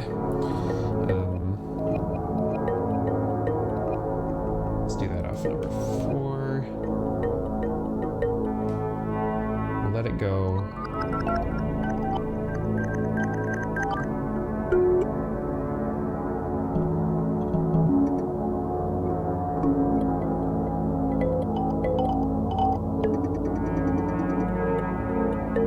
So now we have all kinds of weird-ass different sounds that it's making.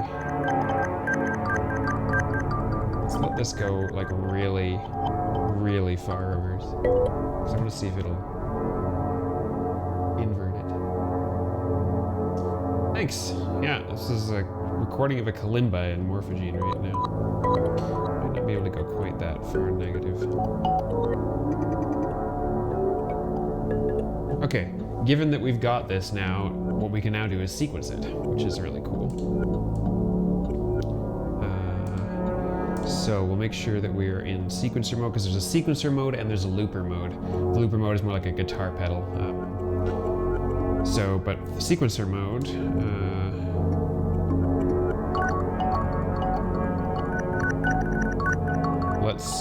let's just record a little sequence of whatever in here. It doesn't really matter.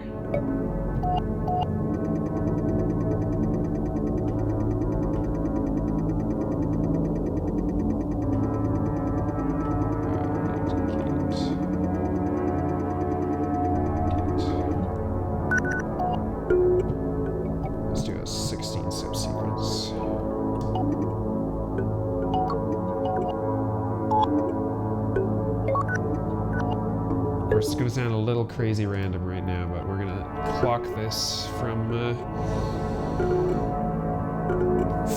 vector sequencer.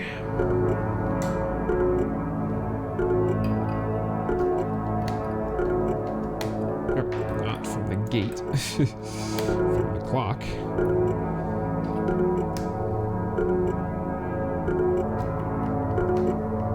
Oops, I need to send this into clock.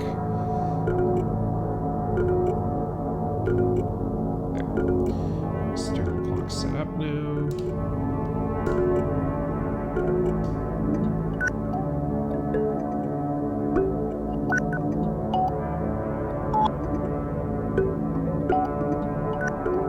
Okay, so we got a little sequence running through this now. Doesn't necessarily sound the greatest yet, but let's some of the other things that we can do here are turn up, glide.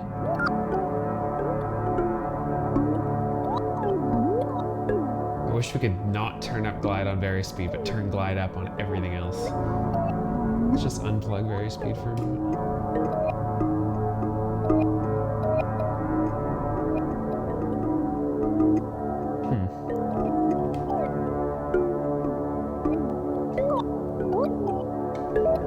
Interesting, okay.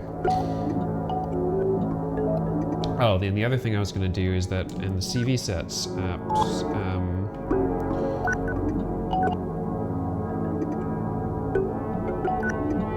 we can output, I believe, the gate.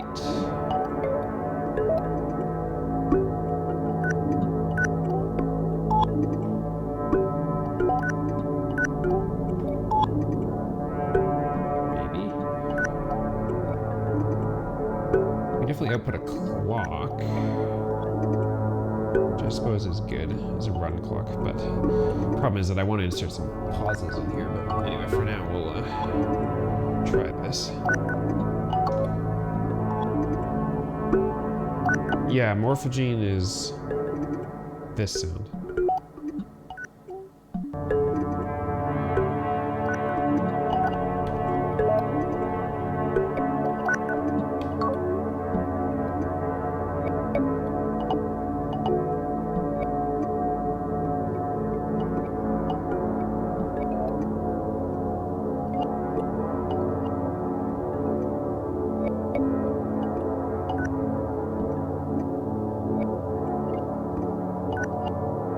If we just clock it with this.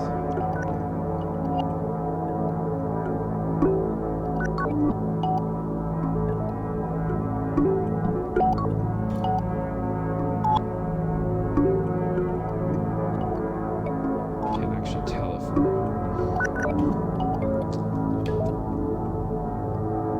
play mode was interesting. quiets it down a lot. What does it do if we now...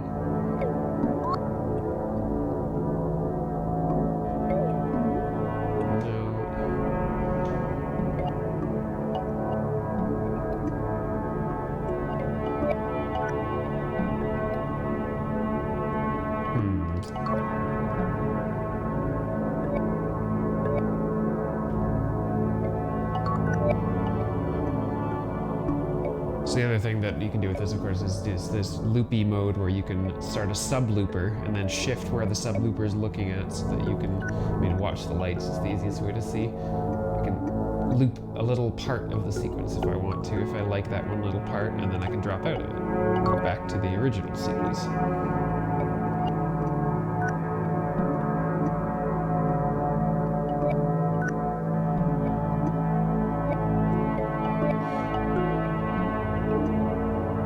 Let's let this pick another set of random eggs.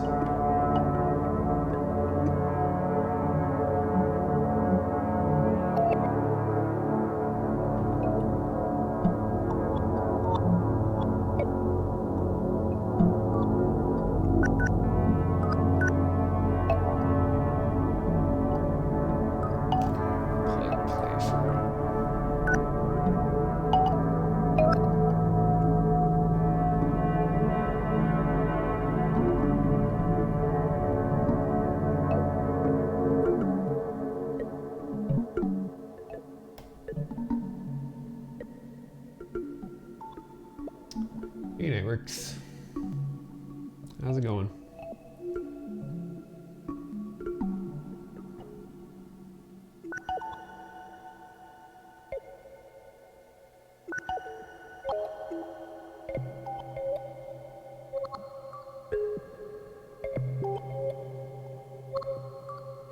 That's interesting.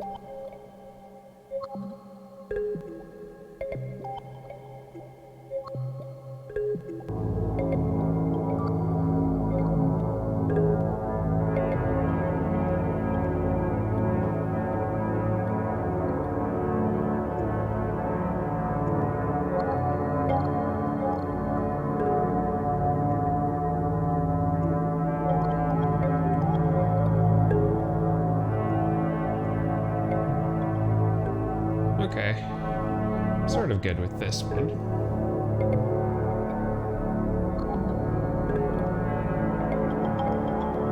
And of course, while this sequence is playing, I can just leave it on 1 voltage by touching.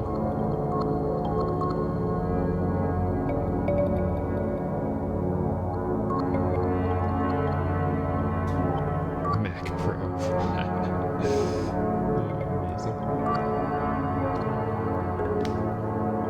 The other thing I could do is use that nice tight integration between TET and planar here, and I could, as you might have seen in the last stream, I could get planar to sort of go through its sequence in time with this sequence, but it makes planar a little bit more choppy, and I don't think I necessarily want that on the drone sound.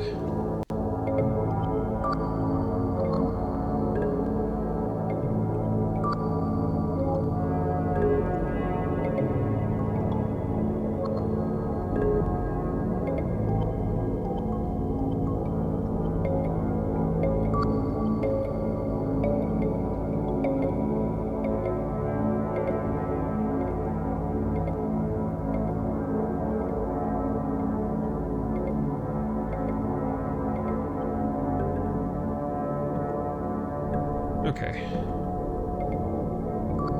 The only thing that I could possibly use is some delay, and I guess we should maybe go in stereo too. Yeah, let's do stereo. Can I reach? No.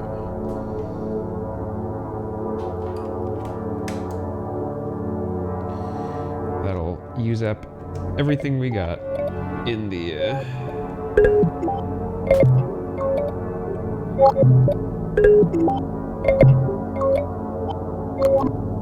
sound needs to be adjusted now.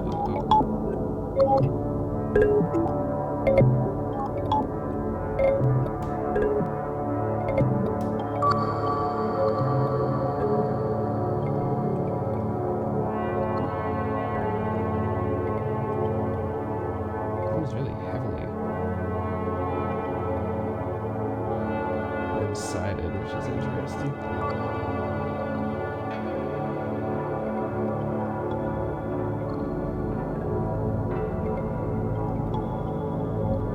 Not sure if I like it as much in stereo, actually. It's very right-sided for me. Yeah, let's not. Just stay mono for this sound.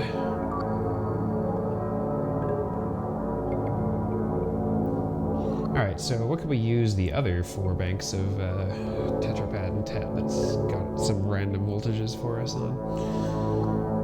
Need another sound that we can start integrating into this.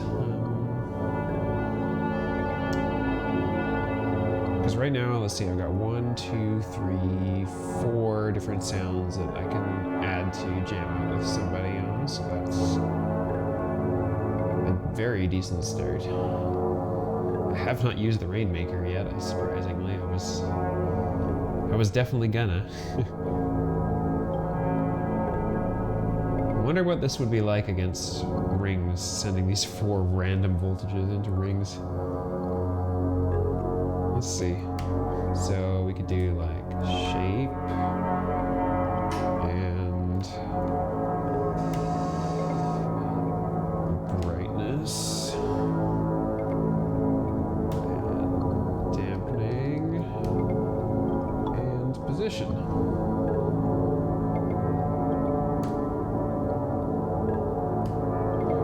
And then we'd need to sequence it.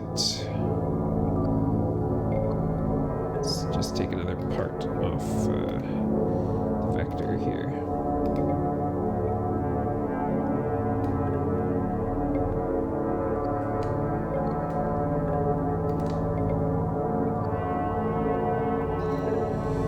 Alright, pitch. Oops, it's going too longer.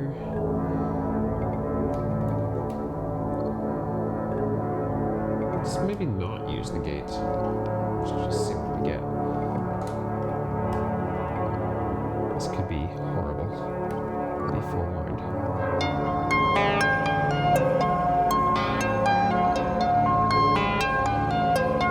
Not bad as I was expecting. Yes. Well, the tetrapad itself is alright, but tetrapad plus tet is super awesome. You should watch my last stream if you haven't yet. It goes together so well.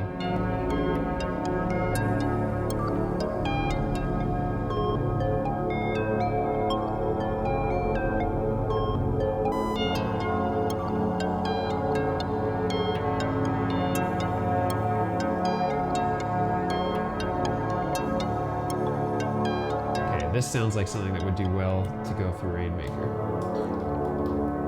And this can be our last stereo patch. I'm running out of cables. The other thing I need to consider about this is when I need to transport this to the place where I'm going to jam at, how the hell am I going to figure out how to put this back together when I have to unpatch it? Guess we'll see. Maybe I need to get a label maker out and label every single cable with where it's going. Okay, so...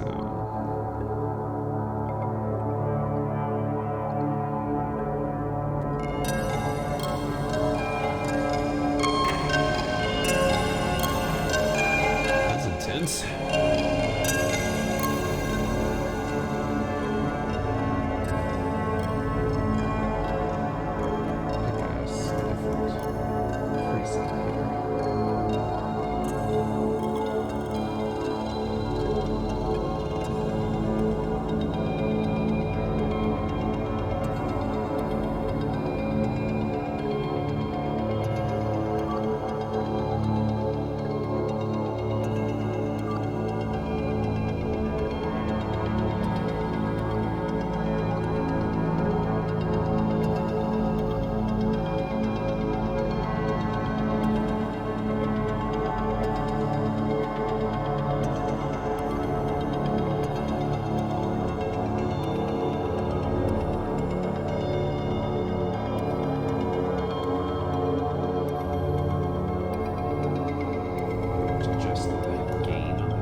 Yeah, it's true. I could take a bunch of pictures.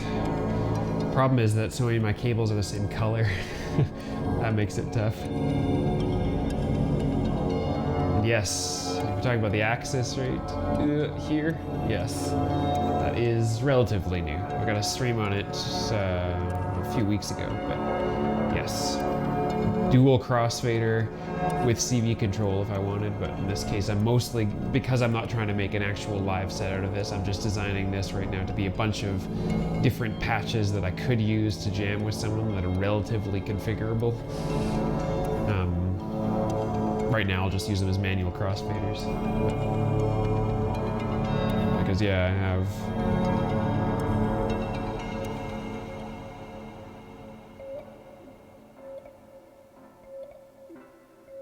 what's this, right? There's a little chord sound.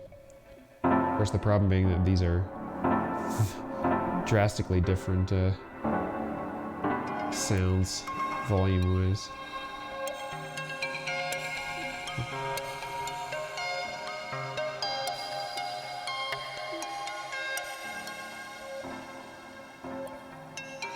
And then up here, why don't I have, oh yeah, because I need to actually play it, but it's just this swelly noise.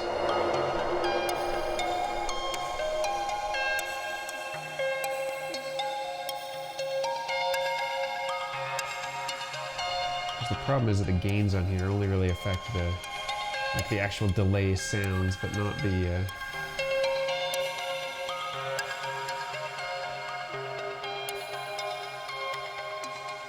volume.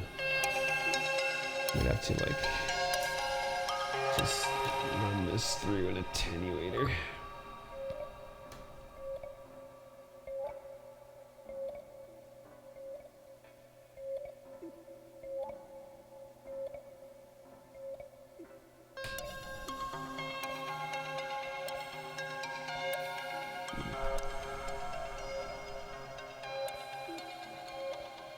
There, it's a little quieter. It's more like it. I like how these two go together.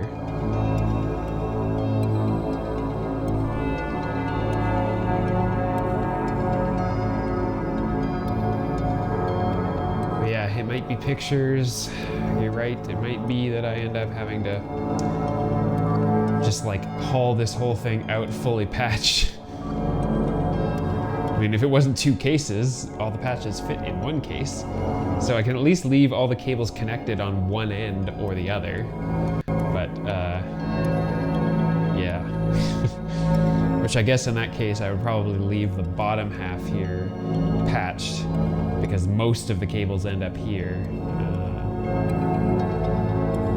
Not all of them go up. And anything that's patched into the same rack, I can leave in place. So, yeah. We'll see next Thursday.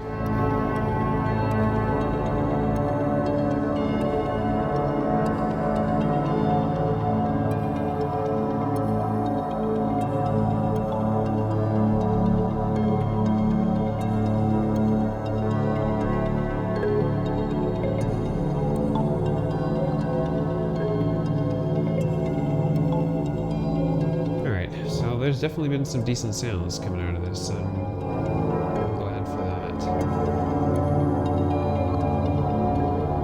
Hopefully enough to do some amount of little jamming with, because I can always modify the voltages that I'm using in TetraPad, or do things like that. Switch to one voltage bank for a little bit to add some level of interest. I can always remap what I'm doing with planar to affect the drone.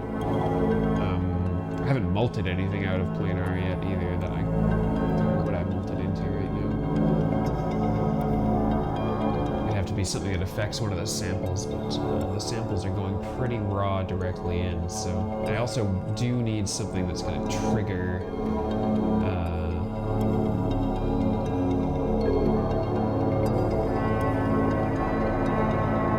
swell sound.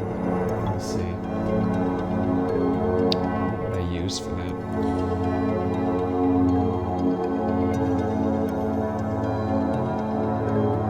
I think that I can use CVs here.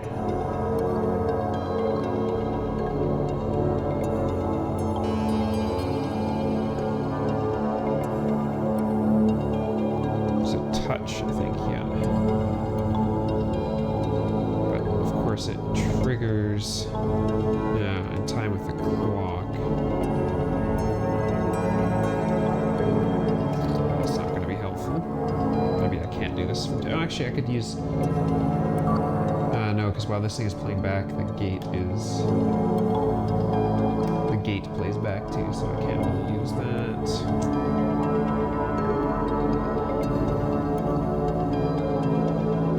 I've lost my little handy ability to touch something on TetraPad and get a gate out, but that's okay. I can always just press the button up there, I suppose. It's not really the end of the world. I just like to have everything down here and being controlled in that way.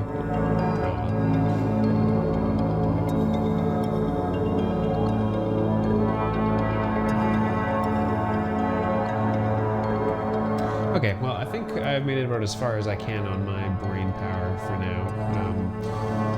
We'll come back to this on Wednesday and see if everything still sounds good, and see if there's anything else I can add to give it more control or some more flexibility about making it easily able to mesh in with things that other people are playing. Maybe I'll experiment with having some of these things sent to the pedal output, just so that I could bring in a pedal if I wanted to change things up. But yeah, I think other than that, I'm going to call it for now.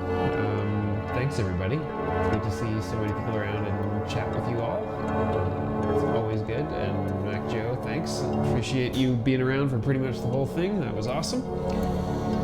Yeah, and so hopefully I'll see some of you on Wednesday. If not, just watch for the recording if you're interested. And everyone have a good rest of your weekend.